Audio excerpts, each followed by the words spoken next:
پیارے دوستو، آج کی اس ویڈیو میں ہم آپ کو ایسے تاجر کا حیرت انگیز واقعہ سنانے والے ہیں جسے سن کر آپ کا ایمان تازہ ہو جائے گا۔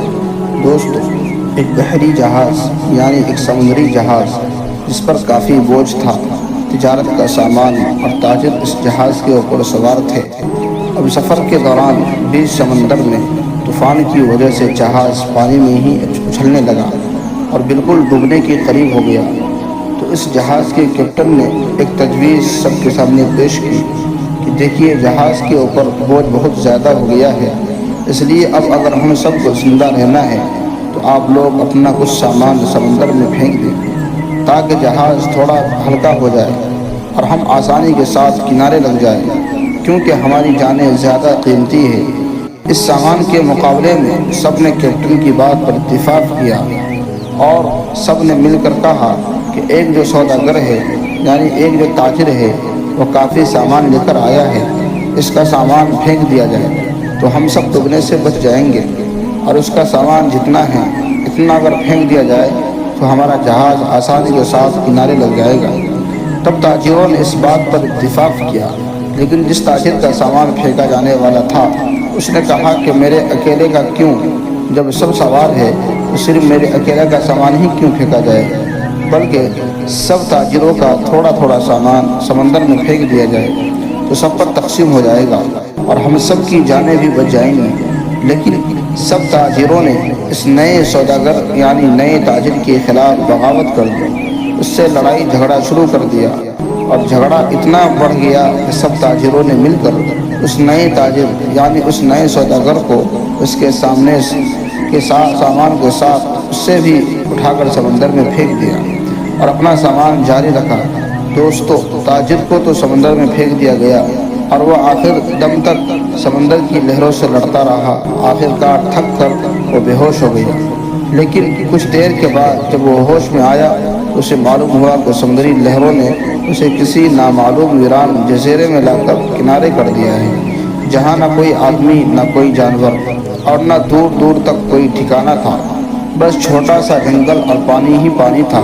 پیارے دوستو، سوداگر بڑی مشکل سے اٹھا، سانس لی، یہاں تک کہ وہ چل بھی نہیں پا رہا تھا۔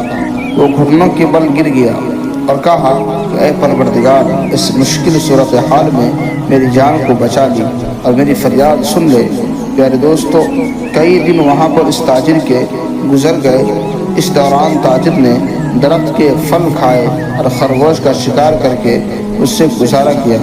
اس کو کہیں میٹھی ندی کا پانی مل گیا تھا، یعنی کہیں میٹھا پانی مل گیا تھا تو وہ وہاں سے پانی پیتا۔ رات کی سردی اور دن کی گرمی سے بچنے کے لیے سوداگر نے جنگل سے لکڑیاں کاٹ کاٹ کر ایک چھوٹی سی جھونپڑی بنا لی تاکہ ٹھنڈی اور گرمی سے بچ سکے۔ اب ایک دن ہوا یوں جیسے کہتے ہیں کہ غریبی میں آٹا گیلا۔ اب ایک دن وہ تاجر اپنے لیے کھانا بنا رہا تھا، آگ جلا کر۔ اب وہ جو آگ تھی اس کی جھونپڑی میں لگ گئی اور جھونپڑی لکڑی کی تھی، اسی لیے وہ جلنے لگی۔ تو اس سوداگر نے اپنی جھونپڑی کو بچانے کے لیے بہت کوشش کی، لیکن تھوڑی ہی دیر میں پوری جھونپڑی جل کر خاک ہو گئی۔ اب سوداگر بالکل زمین پر بیٹھ گیا اور آسمان کی طرف دیکھ کر کہنے لگا، یا اللہ، ایسا میرے ساتھ ہی کیوں؟ ساری مصیبتیں، ساری آزمائشیں میرے ساتھ ہی کیوں؟ اور دوستو، ہم لوگ بھی اکثر یہی شکایتیں کرتے ہیں کہ میرے ساتھ ہی ایسا کیوں، یہ آزمائش میرے ساتھ، یہ مصیبت مجھ پر ہی کیوں؟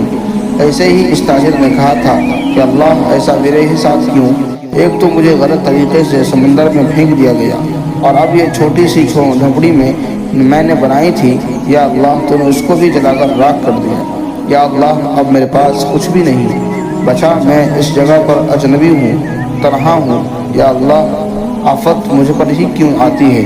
ایسی بہت سی ساری شکایتیں اس سوداگر نے اللہ سے کی، اور غم تمہارے بھوکا ہی سو گیا۔ لیکن صبح ایک حیرت انگیز واقعہ اس کا انتظار کر رہا تھا۔ جب وہ صبح اٹھا تو اس نے دیکھا کہ اس کے جزیرے کے قریب ایک جہاز نظر آیا۔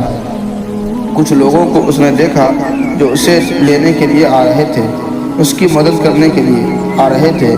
انہیں دیکھ کر وہ بڑا حیران ہو گیا، لیکن اس سے زیادہ وہ خوش بھی ہوا، کیونکہ اس کے لیے تو زندگی آ گئی تھی۔ اس کی جان بچ گئی تھی، وہ جلدی سے اس جہاز پر سوار ہوا۔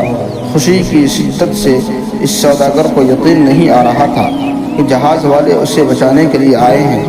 اس انجان جگہ پر تو وہ سوداگر یقین ہی نہیں کر رہا تھا کہ آخر یہ لوگ میرے پاس کیسے آ گئے، اور ان کو یہاں میرے ہونے کا پتہ آخر کس نے بتا دیا۔ سوداگر نے ان جہاز والوں سے پوچھا، بھائیو ایک بات تو بتاؤ کہ تم نے مجھے کیسے ڈھونڈا، تمہیں آخر میرا ٹھکانہ کیسے ملا؟ یہ تو بالکل انجان اور ایک اجنبی جگہ ہے۔ تو ان جہاز والوں نے جواب دیا کہ ہم نے یہاں پر دھواں اٹھتا ہوا دیکھا تو ہمیں ایسا لگا جیسے کوئی شخص ہمیں اپنی مدد کے لیے پکار رہا ہے، کیونکہ سمندر میں جب کوئی مصیبت میں پھنستا ہے تو وہ اسی طرح سے اشارہ کرتا ہے۔ تو ہمیں ایسا لگا کہ کسی نے یہاں پر آگ جلائی ہے اور دھوئیں کے ذریعے سے ہم سے مدد لینا چاہتا ہے، اس لیے ہم تم کو دیکھنے کے لیے یہاں آ گئے، تمہاری مدد کے لیے ہم یہاں آ گئے ہیں۔ یہ سن کر تاجر بڑا خوش ہوا اور اللہ کا شکر ادا کرنے لگا، اور اس نے اپنی کہانی سنائی۔ بلکہ ان لوگوں نے پوچھا کہ تمہارے ساتھ کیا ہوا تھا؟ تو اس نے بتایا کہ کس طرح سے ناجائز طریقے سے سوداگروں نے اسے اٹھا کر جہاز سے باہر پھینک دیا تھا، سمندر میں اس کا سامان بھی پھینک دیا گیا تھا۔ تو وہ لوگ جو اس کی جان بچانے کے لیے آئے تھے، انہوں نے کہا کہ اگر تم اس جہاز کے بارے میں بات کر رہے ہو تو میں آپ کو بتا دوں، آپ بہت بڑے خوش نصیب ہے، کیونکہ وہ جہاز اپنی منزل تک نہیں پہنچا، بلکہ سمندر کے لٹیروں نے اس جہاز پر حملہ کر دیا، پورا سامان لوٹ لیا اور سارے تاجروں کو مار ڈالا۔ صرف تم اکیلے بچ گئے ہو، پتہ نہیں تم کیسے بچ گئے، اللہ تعالیٰ نے تمہیں بچا لیا۔ سوداگر یہ سنتے ہی زار و خطاب رونے لگا، وہیں پر سجدے میں گر گیا اور کہنے لگا کہ یا اللہ، تیرے کام اور تیرے فیصلے سب سے بہتر ہوتے ہیں، جو تو کرتا ہے اپنے بندوں کے لیے بہتر ہی کرتا ہے، بس ہم ہی ہیں بے صبر ہو جاتے ہیں اور ہمارے اندر صبر ہی نہیں ہوتا، ورنہ بعد میں پتہ چل ہی جاتا ہے کہ اللہ تیرا جو فیصلہ تھا وہ بالکل صحیح تھا۔ اس لیے پیارے دوستو، اگر آپ کے حالات بگڑ جاتے ہیں تو آپ ڈرے نہیں، آپ خوف زدہ نہ ہو، بس اتنا بھروسہ رکھیں کہ اللہ ہر چیز میں حکمت رکھتا ہے۔ جب بھی آپ کا کوئی کام رک جائے، آپ کی کشتی بھنور میں پھنس جائے، تو آپ کی جھونپڑی چل جائے، تو یہ جان لے کہ خدا آپ کا اچھا انتظام کر رہا ہے۔ مجھے امید ہے کہ آج کی اس کہانی کو سن کر آپ کا ایمان ضرور تازہ ہوا ہوگا اور بہت کچھ آپ کو سیکھنے کو ملا ہوگا۔ دوستو، اگر آج کی اس ویڈیو سے آپ نے واقعی کچھ سیکھا ہے تو اسے صرف اپنے پاس تک محدود نہ رکھیں، بلکہ اسے اپنے دوست احباب کے ساتھ ضرور شیئر کریں۔ کوشش کریں تاکہ ہم اس ویڈیو کے ذریعے جو پیغام آپ کو دینا چاہتے ہیں وہ پیغام آپ کے ذریعے آپ کے دوست احباب تک بآسانی پہنچ جائے۔ دوستو، آخر میں اللہ تعالیٰ سے دعا ہے کہ اللہ تعالیٰ ہمیں صراط مستقیم پر چلنے کی توفیق عطا فرمائے۔ اللہ تعالیٰ ہمیں حق سچ بولنے کی توفیق عطا فرمائے، آمین۔